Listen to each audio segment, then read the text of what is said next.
नमस्कार, आप देख रहे हैं सुदर्शन न्यूज। हम बात कर रहे हैं आज चुनाव की। चुनाव ही मुख्य मुद्दा है, चुनाव पर ही मुख्य फोकस है। आपके फेवरेट कार्यक्रम जनमत में। जनमत एकमात्र ऐसा कार्यक्रम, और आज तो दिन ही इलेक्शन के रिजल्ट्स का है।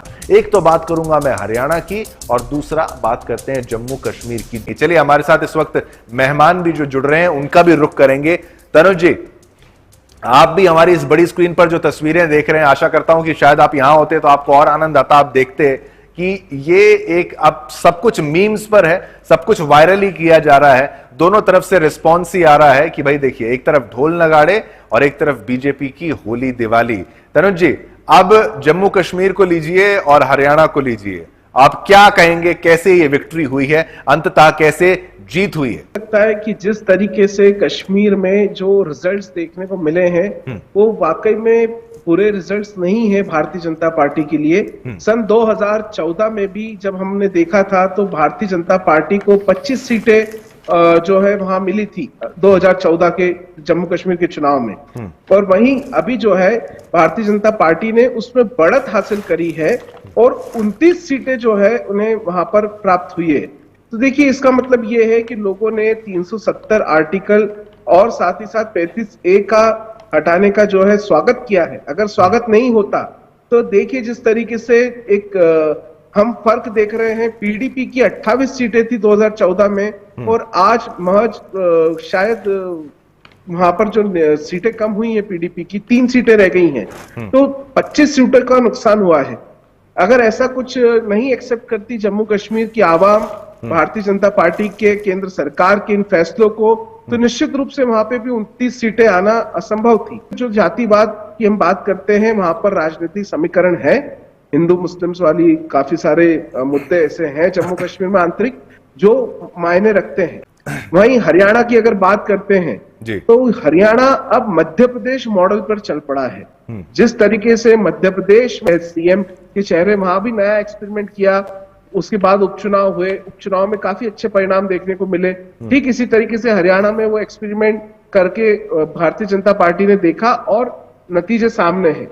पूर्ण बहुमत हरियाणा में जो चाहिए 48 सीटों का, वो भारतीय जनता पार्टी के पास है। उन्हें किसी भी अन्य सदस्यों की आवश्यकता नहीं है सरकार चलाने के लिए, और ये बहुत बड़ी चीज है हरियाणा में, क्योंकि जबकि किसान आंदोलन, रेसलर्स के साथ जो कहानी चल रही थी, काफी सारे ऐसे मुद्दे, साथ ही साथ क्षेत्रीय मुद्दे, हरियाणा के अंदर बहुत सारे ऐसे पॉलिटिकल इश्यूज थे, और नायब सिंह सैनी एक नए फेस के रूप में, नए मुख्यमंत्री के रूप में भी उनका जो कार्यकाल रहा और जिस तरीके से जनता ने भरोसा दिखाया, निश्चित रूप से बताता है कि बीजेपी की ये जो एक पॉलिसी थी ये काम कर गई हरियाणा में।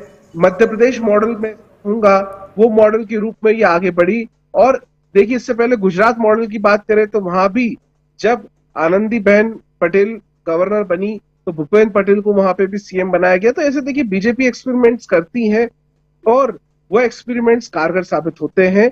ये हमने फ्लोर पर देखा। जी, वापस चलते हैं अपने मेहमान के पास। तनुज जी, आपने हमारे ग्राफिक्स को देखा, कुछ ग्राफिक्स हम अभी अपडेट भी करेंगे लेटेस्ट टैली के साथ, लेकिन रुझानों से ये साफ हो गया था। लेकिन तब तक उसको नहीं माना जा सकता था जब तक एक ऑफिशियल कॉन्फर्मेशन नहीं आ जाती। अब आप क्या समझते हैं, जो कांग्रेस का आरोप लगाया जा रहा था कि जल्दी अपडेट नहीं किया जा रहा, उसमें तो कांग्रेस पूरी फ्लैट हो गई? ज्यादा फर्क नहीं पड़ता, एक्चुअल अपडेट होना बहुत जरूरी है, जो कि इलेक्शन कमीशन अपनी ड्यूटी बखूबी निभाता है जी। और ऑनलाइन तकनीकी समस्या तो कहीं पे भी आ सकती है, इसकी कोई वो बात ही नहीं है। कई बार वेबसाइट्स पे इस पे काफी सारा लोड होने की वजह से भी बहुत सारी दिक्कतें होती है। ये सब एक अदर मुद्दा है।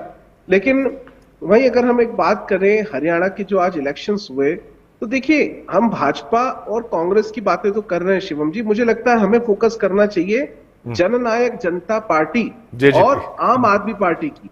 आप बताइए, हरियाणा से सटे हुए 2 राज्य जिसमें दिल्ली और पंजाब, और दोनों जगह पर अगर देखें तो अरविंद केजरीवाल आम आदमी पार्टी, आपकी सरकार, और वही हरियाणा में उसका इम्पैक्ट जीरो होना एक वाकई में इतना बड़ा सवाल है।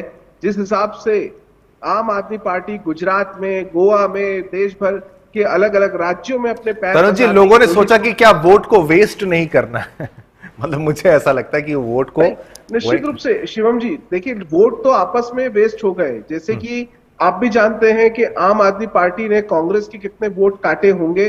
देखिए हमारा विश्लेषण ये बोलता है कि जन नायक जनता पार्टी के चीफ दुष्यंत चौटाला खुद अपनी सीट से लगभग 35,000 के ऊपर लीड से हारे हैं। मतलब जो पिछले चुनाव के अंदर 10 सीटों के साथ मौजूद थे हरियाणा राज्य में, तो इसका मतलब बहुत साफ है कि हरियाणा राज्य की एक मत होकर के सोचती है और एक मत होकर के अपना फैसला निर्णय देती है। और वैसा ही हम देख रहे हैं, भारतीय जनता पार्टी हरियाणा राज्य के लोगों की पहली पसंद है। प्रमोद सावंत जी को यहाँ पर सुन रहे थे तनुज जी, तो फिर धन्यवाद तो करते हैं। अब मोदी जी का नेतृत्व भी ये बता रहे हैं, लेकिन और क्या फैक्टर्स तनुज जी क्या कहेंगे कॉन्फिडेंस को लेकर? जी कॉन्फिडेंस की बात करें तो सबसे पहले मैं तो कहता हूं जनता को विश्वास में लेने पर पार्टियां चलती है। ठीक है तनुज जी, आप अपनी बात को कंटिन्यू करिए, आप जो कह रहे थे। जी तो देखिए, जिस तरीके से इंडियन नेशनल लोकदल पर पिछले एक दशक में भरोसा किया, पिछले चुनाव में 19 सीटें हमको पता है कि इंडियन नेशनल लोकदल इन लोगों के पास में भी थी, लेकिन आज आप देखिए पूरी पार्टी के जो चुनाव उसमें 0 उनके पास में है।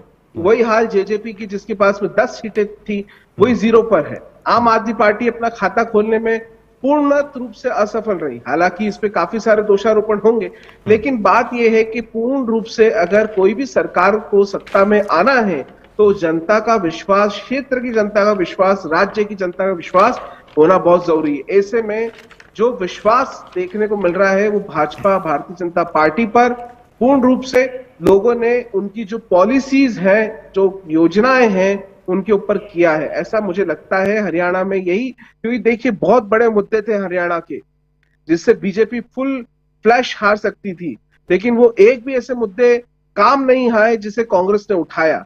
इससे साफ जाहिर होता है कि लोगों की मन में, लोगों के दिलों में जो स्पष्टता है वो बहुमत के रूप में सिद्ध हो चुकी है। जी बहुत बहुत धन्यवाद। सुपर प्राइम टाइम जनमत शो में आपने हमारा साथ दिया, आपने अपनी एनालिसिस को दिया। फिर से आपसे अनुरोध करेंगे, कल फिर भी आपको हम तंग करेंगे, क्योंकि लगातार सुदर्शन न्यूज पर आज ही चुनाव की अपडेट्स खत्म नहीं हो जाती, कल रिएक्शंस भी आपको हम बताएंगे। जनमत में सार होता है, सारे दिन की खबरों का सार हम निकालते हैं, एनालिसिस बताते हैं क्या कुछ खास है, और इस जनमत में भी जुड़ने के लिए आपका बहुत बहुत धन्यवाद।